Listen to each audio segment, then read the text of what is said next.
waxaan rabaa inaan dadka magaalada Kismaayo ugu hambalyeeyo ogana farxiyo isbitaalka oo muddo badan iska dayacnaa 15 bishan inuu bilaami doono dhismaha isbitaalka bilaami doono isbitaalka dhismaha qalliinka iyo nafaqeynta waxaa la wareegtay hay'ad la yiraahdo ICRC qaybtan caruurta iyo haweenka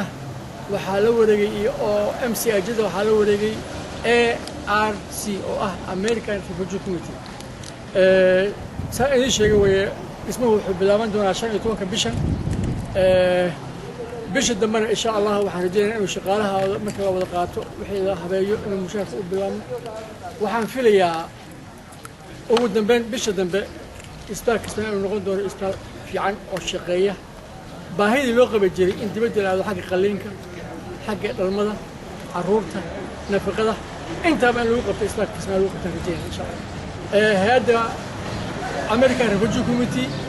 way bilowday imtixaanka way qaaday haddana saxiixdu uu ku maqan yahay ICRC waxay hadda waxa u horeeya horta dhismaha wuxuu bilaabanayaa bisha 15 maanta waa 10 shan bari kadib dhismaha bilaabanaya bisha dambe koodana shaqaalaha waxaa bilaabanaya in la qaato oo mushaarka loo bilaabo